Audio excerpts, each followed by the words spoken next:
Welcome back, team. This is Big Game Small Pieces. I'm here to talk to you about a DM's guide to the Sunless Citadel. This was not easy. It's a great adventure. How can I improve upon it? But it was not easy, and I've given it my best crack though. So if this is for you and you're about to run the adventure, already have, and want to have a look at my concepts and things to improve upon the whole adventure for running multiple times or just one off, stay tuned. I got something here for you. Why should anyone travel the cracked cobblestones of the old road? The fortress that once cast a shadow across the road does so no longer. Some whisper that the earth swallowed the fortress whole. In an age long past, 4 brave adventurers resolved to discover the truth and set off down the old road, but they never returned. G'day, team. This is Big Game Small Pieces. I'm Luke, and I'm about to go through with you a DM's review for the adventure The Sunless Citadel. This is a 32-page adventure published back in 2000 for 3rd edition. It was then republished in 2017 in Tales of the Yawning Portal for 5th edition. Written by Bruce R. Cordell, it's the first adventure of 8 loosely tied together adventures that could strap together and make an entire campaign for yourself. This adventure, though, only goes from 1 to level 3, and it takes about 20 hours of gameplay, give or take, depending on your group.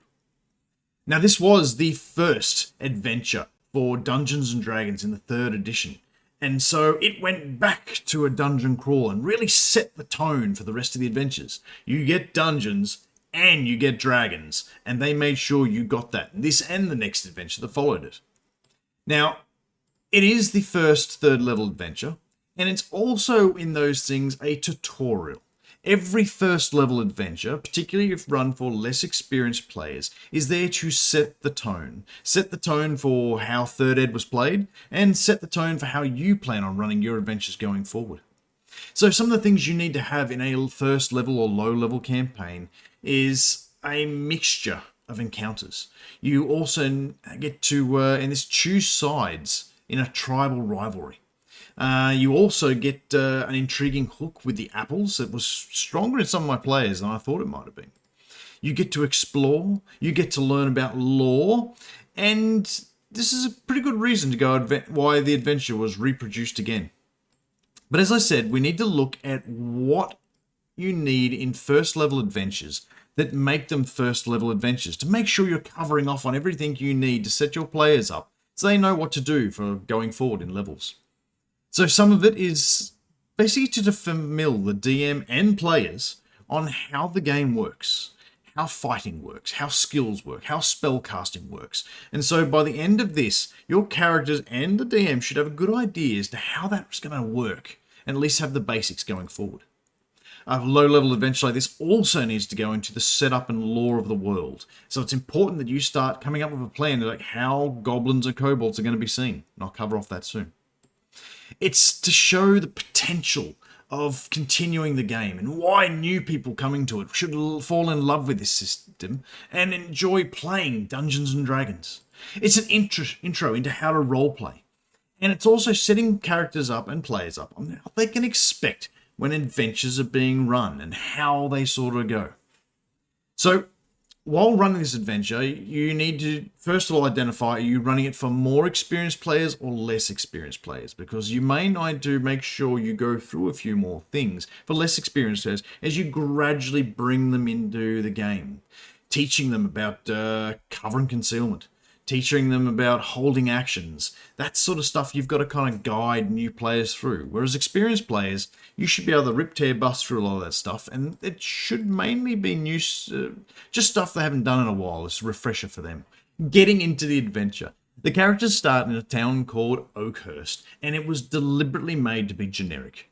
The idea was that any of these modules could be slipped into your campaign and taken out, and you could play as much of them or as little of them as you wanted. So it wasn't made with a lot of flavour. It's made for you to add flavour to this first town and either use it as a base camp to run your furthering adventures out of, or the characters grow bigger than the town and they will then move on. Either way, it was made nice and generic. And you could even make it Fandela, or Fandolin, so that after your characters have finished those first 50 intro games, you could start again, and players could see what are the flow-on effects after these heroes who've come before them have changed Phandalin, and now these guys can start Phandalin and go off on the next adventure. The first part of the game starts off with RP. It's about getting the hooks in and getting the characters interested in what they're about to do. They're about to risk their lives for something, and they need something that's going to drive them forward. So, definitely a bit of RP at the start, talking about the town, talking about what's been happening, talking to characters that tell them, go off and save these people for us. And that's your chance to roleplay and start bringing out the roleplay in your characters. One thing I want to emphasize is the rumors about Bellic. He comes out of the blue at the end with no real story as to how he got there and what he's even doing. There is a small rumor that Garon, the barkeep at the Old Boar Inn, remembers him coming 10 years ago. Odd bit of trivia to remember and talk about as being one of the few people who went there, but it's there. I would make sure that more than one person knows this story, or otherwise the characters will miss it, and this bad guy will come out of nowhere and he'll mean nothing. If you emphasize his giant frog, if you emphasize that he was a druid that got kicked out of his circle for being against nature, because the barkeep doesn't fully understand druid circles, but to the best of his knowledge, he picked up from Bellic's story was, yeah, he was kicked out because they didn't agree with him, and he wanted to take nature in this way that the circle wasn't ready to go. Make sure the characters have got that, or otherwise it comes out of nowhere. You've got 3 hooks given to you. One is going for glory, which is generally getting players onto the right theme of do it for the sake of being a good adventurer. You've got the rescue mission, which is a strong drive to go to this the Sunless Citadel and figure out what happened, bring that information back. And then you've also got solve a mystery, which surprisingly was really strong for my characters. They wanted those apples. So I would definitely pick a time of year. Is it the good apple or the bad apple that's coming up? In which case, setting the group down for that is something they're going to want. By default, the adventure pins you automatically against the goblins because we're setting them up with a story that the goblins are stealing the trees back. So you're automatically against the goblins right from the get-go. But I wouldn't try and lock that in too much. As someone who's played and DM'd this adventure a couple times now, I'm becoming more interested about a team who'd side with the goblins first and clear the kobolds out. Or rather than leave it up to automatically going against the goblins. First time through, yeah, maybe go against the goblins. But after that, it becomes more interesting as to how you can bring them in so that you could choose a side in these warring tribes, not just be given a side to jump on. With this, you also then want to start thinking about your lore with kobolds and goblins. It's real important that you understand their social hierarchies, their religion, what's going on with them, so that when you are asked, you can give this out. You can role play. You can give more. Are kobolds going to be fun little creatures with high squeaky voices?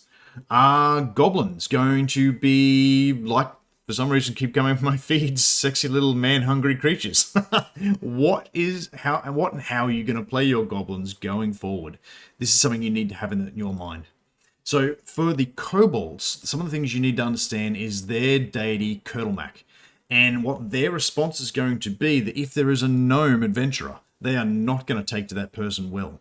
The gnome deity, Garl Glittergold, sprung a trap that Kurtulmak was setting up and trapped him in his own mountain and has always had them at odds. Kobolds and gnomes never get on because of that issue with the deity. So worth reading up on the two of them. I've included links down below where you can read about Kurtulmak, Garl Glittergold, and such. So make sure you just skim read these to have a little bit of an understanding of the culture to breathe more life into your NPCs. So while you're doing that, make sure you read up on kobold culture. Make sure you understand their love of traps, their love and worship of dragons. If there is a dragonborn in the party, how the kobolds will react to that. And also that the kobolds lay eggs to grow their young. So potentially they might have hatchlings or nurseries full of eggs that they're maintaining. For the goblins, you'd be looking at the deity Maglubiyet. be looking at the tribe. They're the Durbuluk tribe. And I'd also look at the goblinoid hierarchy, going goblins at the bottom, hobgoblins, bugbears. Have a read into that so you understand the social dynamics, because you're going to come into a lot of these areas and there's going to be some social dynamics. There's going to be small towns. There's going to be tribal things going on. It's a good idea if you've got a rough idea. Is that way you can pass it on to your group and they can learn more about your world and if you're using Forgotten Realms or not. So a good place to go for this can be Volo's Guide to Monsters or Wikipedia. And there is a lot of great sources on these species. So you want to make sure you look up their deities and their deity symbols. You want to look up their lore of each of the species and cultures. You want to know a little bit of their history. Potentially even come up with just a scribble pad of a couple of battle cries that they might scream as they go running into battle in their own language. And even have a list, particularly, of kobold and goblin names, so that when you get to these large townish areas, you can have a list of names ready to go, so you won't miss a beat when you're playing this. So the adventure area is some 7 miles out of town, in the Sunless Citadel. If you have new players, I'd have an attack on the way there to get to the gorge area, just so you can introduce them to combat. Get them into combat right from the get-go. And I would have them attack some twig blights. It's a new type of thing they haven't seen. It doesn't automatically pin them, so they're all against the goblins or the kobolds. They don't know where these tree blights came from. And it might start setting them up thinking like, there's something more potentially to the apples, but I wouldn't go too far. You want them to retrospectively think about that one. So yeah, great one to set them up and have them attack, and doesn't label the kobolds or the goblins as good guys, bad guys yet. So when we look at these maps, there are a few points of interest. You've got the Ranger's Body Caracas in room 30. You've got Taljan Hercule, the fighter. He was killed by Dern, and his equipment is in 41. You've got Sharwin Hercule, the wizard. She's down in 56 and below.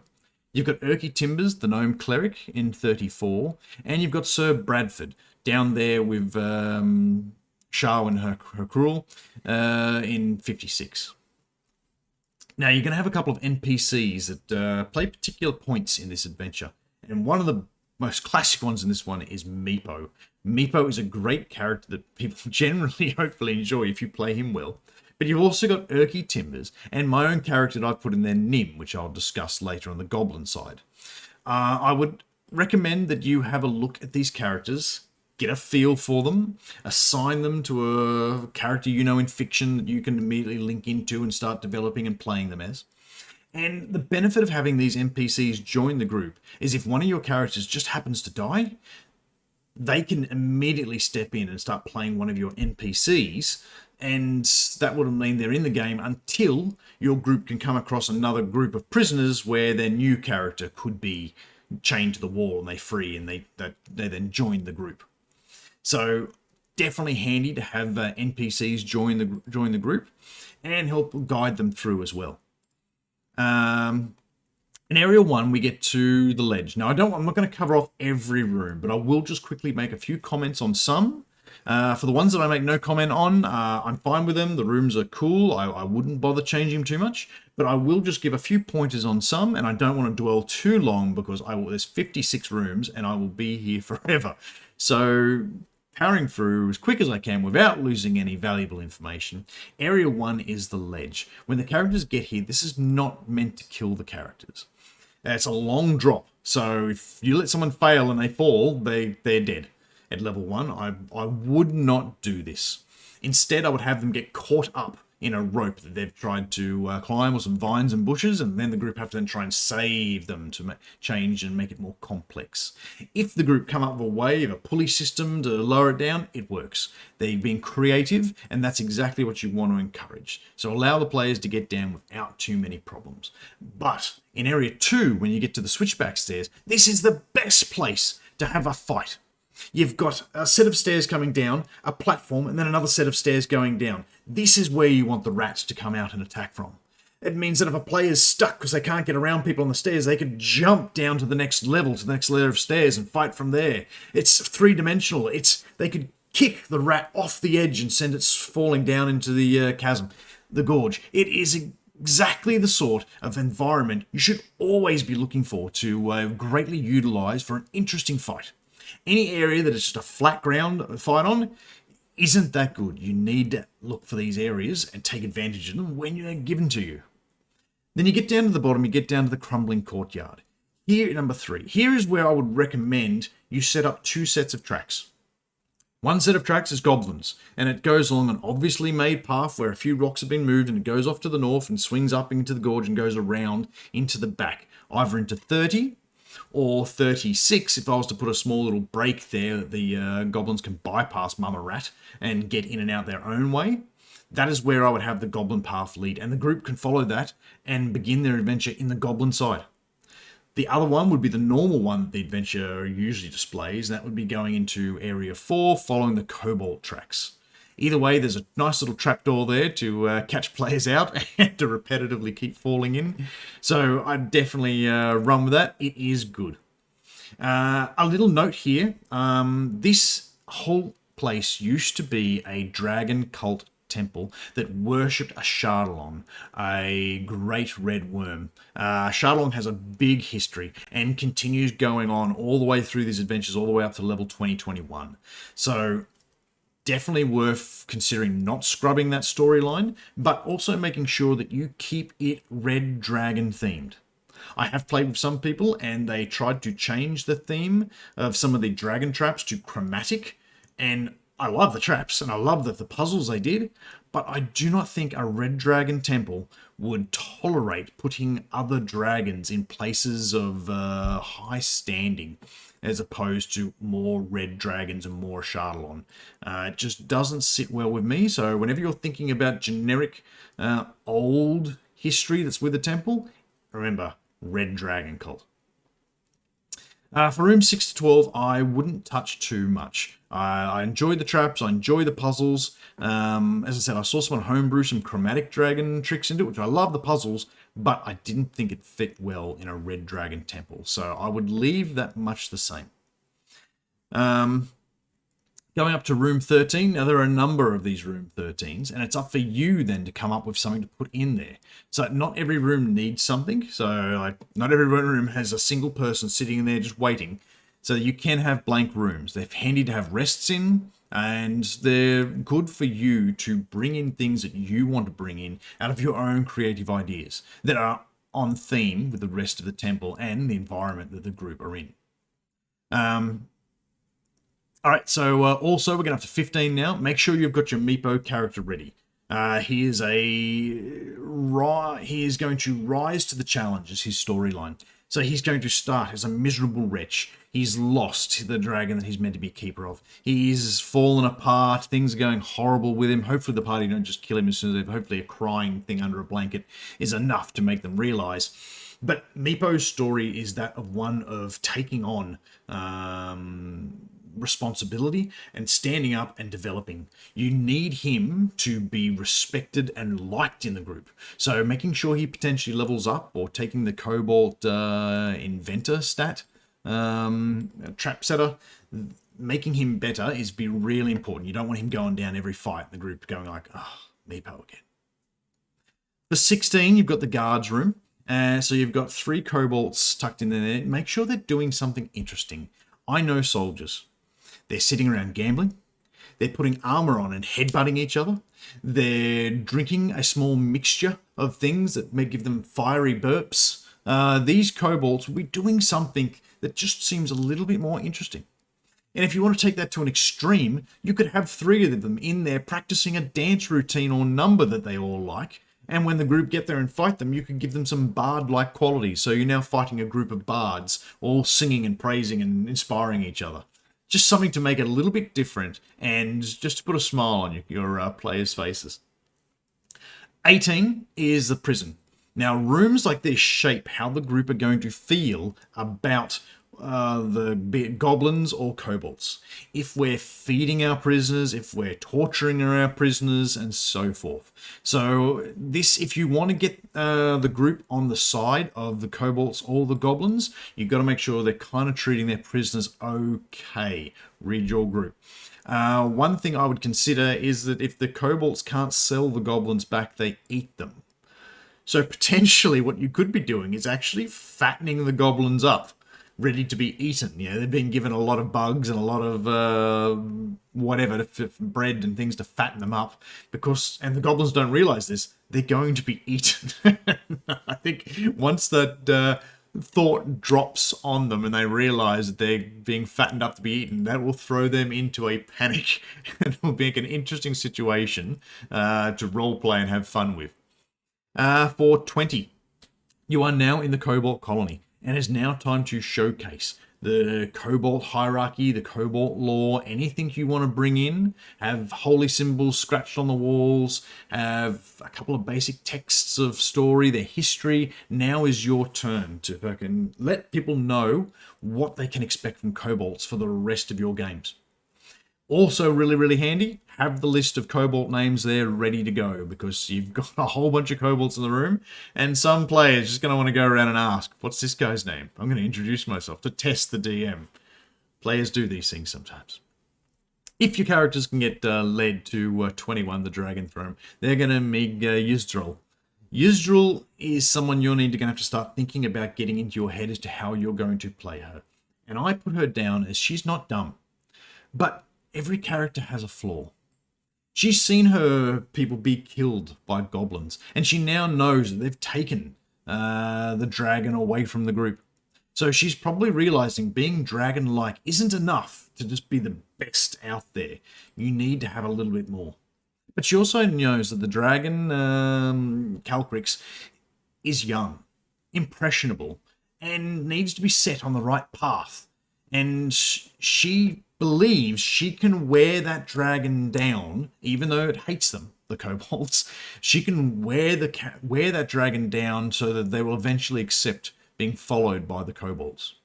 Now, one of her problems I gave her was that she can't empathize with others and dismisses other options as she knows best, because she's sat there for ages thinking this out. So of course she's realized all the aspects of the problem. For 23, is access to the Underdark. Some people didn't like this, some people did. My groups never really took upon it. They just kind of felt the breeze coming out, the cool, damp breeze, and were like, no, not us. If your group go down, let them wander for quite some time. To get to the Underdark, it's actually a long time. To walk from the surface to go down to Menzo Brenzen in the Underdark, that's 10 days. This is not a quick trip to the Underdark. It is kilometers down through not easy traveled paths. If your group insists, let them travel for a few hours, maybe let them come across a hook horror. That should be enough to scare the group and get them to fight and fall back and run back up and get away, and the hook horror may not be able to track them down. Also, these areas mean that the kobolds and things like that can be getting their food sources from this, so I'm pretty happy to keep it there. For 24, this is the trapped access. This is no man's land in the old wars. This is where we've bolted both doors locked tight and neither can get through from one or the other. There's a trap in the middle. There'd be a couple of arrows lodged in the walls and doors. They're secured and no one bothers going this way because they know it's held. The problem is the guards that are meant to be there have been guarding it for weeks and weeks and weeks, and no one tries to come through that way, so no one really guards them anymore. That's the mistake. Your group, if they tried to go that way, will be allowed to go in from the kobold or the goblin side, whichever one they've started from, but they're going to have to break in to get to the other one, which is going to make noise and draw attention while they're fighting their way through a door. In 26, you've got the Dry Fountain, and I totally get why this would be here. In its prime, the temple would have been there, so that if it was fell under attack, cultists could just run through, grab a potion, breathe in there, start blowing fire out on people. Very on point. Perfect. I love it. Let the group do that, and it's totally fine and makes sense. I support. For 27, the Sanctuary. Why undead, you might ask? Well, This is also a low-level game. It's to introduce players to mechanics and how things work. And one of them is understanding how to have great success with the undead. Beat skeletons with clubs and slash zombies with blades. That sort of thing. And it's time for the characters to start learning these little things. It's a nice little change of pace. It's only one room, and it would make sense why such a room would be in a temple after all. For 29 disabled traps, if the temple was attacked, I understand why this poison trap would be there. The dragon cultists would have fallen back, then locked themselves out on that veranda in fresh air in room 30, I think it is, and activated the trap as they left, poisoning anyone following the group behind. So I understand why it would have been there. It makes sense. It can stay. 30 is Mama Rat, with Caracas as Ranger's body is there. That works out all right for low-level characters. And for 31, you move into Caltrop Hall. Now, this teaches people about cover, if it hasn't already come up yet. Fighting around barricades, around corners, dropping down behind cover, popping up and shooting. Perhaps teaching your players then how to use held actions so they can shoot them as soon as a goblin pops up and only has half cover instead of full cover. So, and definitely, if the characters have the time to collect some of the caltrops afterwards to use themselves, by all means let them. This is like, they should be picking up on this sort of stuff and being resourceful. So give them enough time to scoop up a whole bunch of caltrops, then deploy them themselves. In 34, you've got the Goblin Stockade. And here's Erky Timbers. I played him as a good Irish boy. I gave him the main deity of the land, Faerun, and I would use something like the Morning Lord. Or if you do have someone who follows a certain god in your particular group and it seems okay, I'd link him to that so that the two of them can form a bond and be like, yeah, we both worship such and such. We're both good buddies, and this will bring Erky into the group well. And he could also help teach the character about some religious practices or lore that you want to make sure the other character who's playing someone who follows this deity is aware of.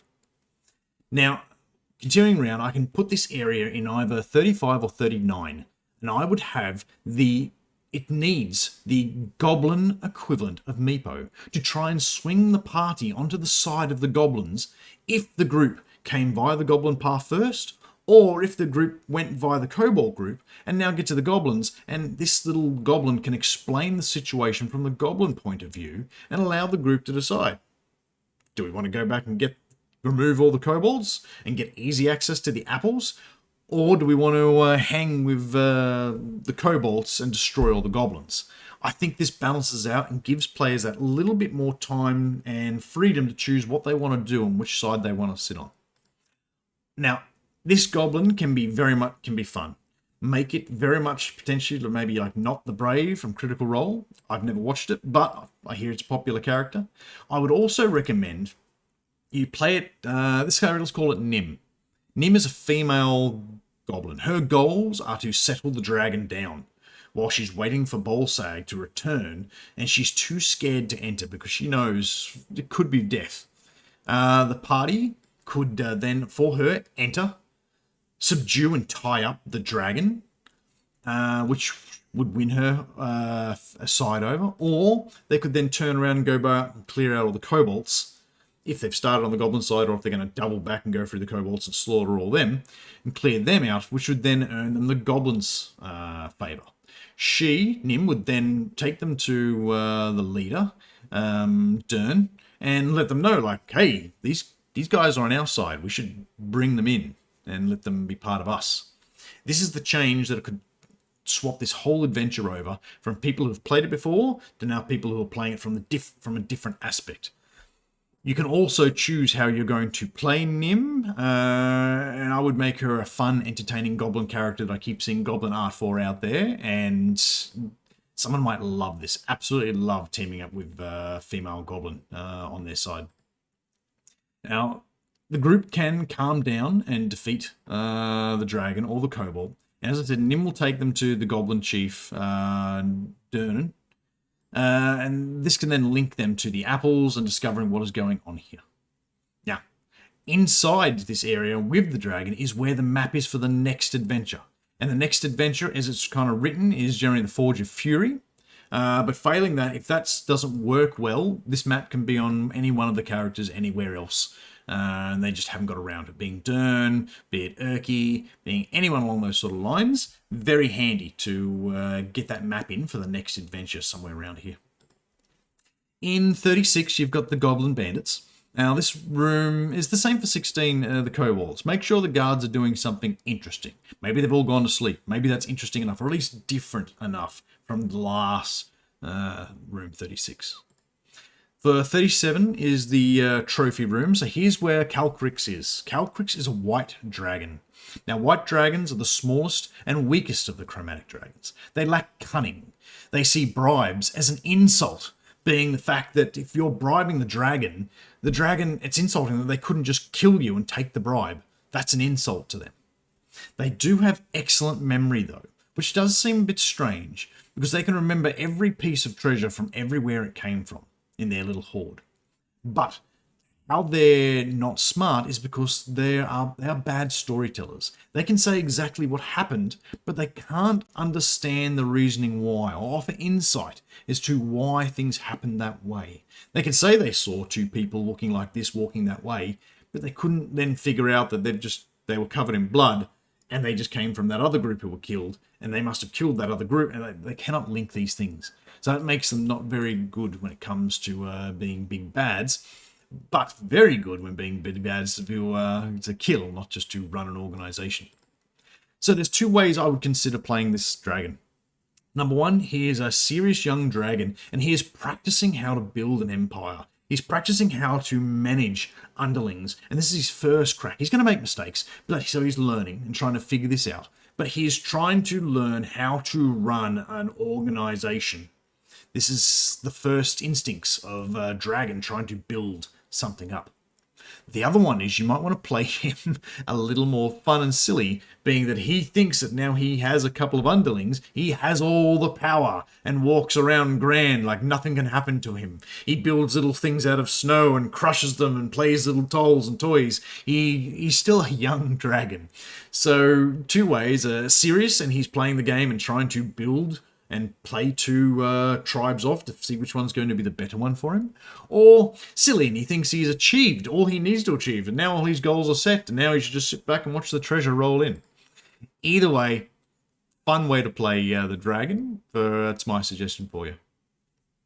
When the group get to 40, they're in the Goblinville, and this is now a great area for you to now inject that goblin culture, lore, and knowledge, so the group can learn about the goblins, particularly if they come here under peaceful arrangements. But if they happen to come in under fighting arrangements, then just have a few descriptions of how they're set up. Maybe a goblin has a little goblin dolly, so like what is their culture like, and you just give those little flashes, carved symbols on the wall for their religion and how they treat each other. They're only going to see it quick because they're going to be in the middle of a slaughter, but it'll be enough just to at least show them that if they come in kicking doors in. If they come in peaceful, definitely time to really let them know what goblins are all about. In 41, you've got the Hall of the Goblin Chief. His name is Dern. Definitely, you have to have a fight around that pit. And you have to try and shove people down it. Both get the good guys to start doing and get the bad guys to start doing. If a player falls, let them make a save to see if they can grab onto the vines and catch themselves and have to climb back up to join the fight. But if a bad guy falls, just let them tumble all the way down and go splat. It just makes an environment worth fighting around rather than just a flat square room. Now, this is also a snuck-in dick joke for those of you who haven't seen it. You're looking bird's eye view. You need to turn the thing 90 degrees and have a look at what this and the shaft and all that sort of looks like. There is a purple light. There is a circular shaft. There is sticky white and grey vines coating the shaft. The characters, there is a character at the bottom and their name is very close to ballsack. It's a penis. They hid in there 20 years ago, and it's been a bit of a chuckle for some of us ever since. But if you don't even look at it, you could have been looking at these maps for years and never picked up. It's in the descriptions, and when you realise, you turn it 90 degrees. So the goblins should have an easier way out. So what I reckon the goblins should have is an easy way out. And they should have a little crevice in the northernmost 36 room, which allows them to gain access and get around without having to go past Mama Rat. Or they know Mama Rat's there and they've got to go via that way, the long way around, but they're going to have to feed Mama Rat on the way to and from to make sure she doesn't attack them. So definitely something to play with there, because the goblins can't push through Cobalt territory every time they need to leave to sell apples, to go hunting, to do whatever. We then go downstairs. Downstairs, we get a slight change of theme now. It's almost an entirely different dungeon, and you could end the adventure right there and just done the top levels 1 and 2. Call it level 1 and 2 dungeon, and you are done. You don't need to go any further. You can leave the apples out of it. Or have a small apple tree next to the chief. Problem solved. You can link that all together. Once you go down, the story changes, and it feels like a different dungeon. It's good and continues the story about the apples and links it all together and gives us a new bad guy, but it does feel a little segregated from the original story. So down in 42, in the central garden, I would change the skeletons out to fungus zombies, using something like the cordyceps fungus, like you see in The Last of Us. Have these zombies be full of fungal growths all over them as they work for the characters down here. For 43, that rift. I would, that rift is great, but what I would do is everything on the southern side, I would tilt. The landmass has shifted as something's collapsed or pressure has given up and there's been a release. And from then on, so that what was flat corridors is now tilted. And the characters need to walk on a wall and the floor as they hop down the corner of the room to go into the next area. The old shrine, once again on an angle, I felt this was a shame. It's empty, and I get why it's empty. It's already been raided and taken from. But my players just kept playing with the altar so much, and I really wanted to give them something. But I didn't, because I wanted to run the adventure as was, and I feel bad about it. You don't have to feel bad about it. If the characters place an offering on the tray, which doesn't slide and fall off because you've angled the room, let them receive a blessing. This would be a sacred area that you would have come down to. You would have put something on. It would have sat on the tray held by the statue. It then would have burst into a white-hot fire, and you would have received the blessing of a Shardalong, and be blessed for 1 hour or some such. Do something like that. It's well worth getting something out of this room. For the room with the snake down there, I wouldn't worry too much about it. That's fine left as is. Just make the combat on a slope so it's hard to run up. Like, it's difficult speed for moving up, but you double speed when running down. Makes it a little bit more interesting and something to consider when you're fighting more than just a flat square room. In 37, you've got Bellick's Laboratory. 2 changes here, nothing major. I would put a door on the east wall between 47 and 48 because for ventilation, for access, it just makes sense. And in the southwest room, I would potentially add a alcohol method. A steamy alcohol vapor method that when the group go and have a look at it, it pops up and can poison people, making them drunk. So when it attacks, it'll have something that makes people have to make a con save versus becoming drunk. I think that'd be a nice little thing to add there. In 49, I would add a myconoid encounter. They could have come up from the Underdark and they've settled in here. There's a lot of composting and dying plants, and the mushroom people could easily have set themselves up in a corner in an area and just plonk themselves down. The group, if are friendly to the mushroom people could bring them in. There'd only be a couple of them, and they could hide them amongst their mushroom people, allowing them to have a short rest if they're on an assault path. This would also be somewhere for them to get into the spore encounter with the myconoids, and they could enter a dreaming state altogether where they're communing, or they could get into a hippie drugged up state and come out swinging. There's just that little bit more you could do with the room rather than do nothing with it, and I think it'd be that little bit more interesting. 50 is a Shardalong shrine, and it needs a big mural telling the story of a Shardalong, as this is a key story that links all the adventures that go all the way up to level 21 in this original 8 adventures. It particularly plays Shardlong's story is particularly told in the heart of Nightfang's Spire. I think it's a 10th level adventure, and the Bastion of Broken Souls, an 18th level adventure. These basically say the story that Shardlong was dealt a mortal wound from a druid, which affected its heart. It then had to swap its heart out for a demon to act as its heart. It's then the heart started to fail after so many years, and it then had to seek another way of keeping itself alive. It's now in the positive energy plane, leeching off the life force. Now, I wouldn't give all of this away because some of these are important story arcs in some of the other adventures, but I would have the story of a Shardlong sort of foretold. It's not till the 10th level adventure when you really come across it strongly, and if you're running those adventures. So you could pretty much almost give them everything, and the characters are probably going to forget about it by the time they get there. And you can just say, hey, remember that thing you did way back then, all those months ago? None of them will remember. So you could give them as much or as little as you think the group are going to need to at least let them know, what is this temple all about and what is it doing here? It may not detail greatly as the decline, but hopefully it'll talk about the build-up and the greatness of a Shardlong. 51 is the Dragon's Library, in which case, here's some areas to have some dragon history, to talk about the 1,000-Year War, where it was giants versus dragons, the formation of the temple itself, a Shardlong's visiting it, and then a Shardlong's disappearing and going off, and then the temple's potential decline before everything came to an end. People probably wouldn't make a mosaic about it coming to an end, but the build-up would definitely be on the walls, if not old, and maybe even need to piece together a few bits to try and figure out the rest of the mosaic. When they go around further or some more, you've got Belik's study. That's going to have some nature and corrupting blight knowledge that the characters could quickly skim through and find there if they don't get found out by patrolling guards.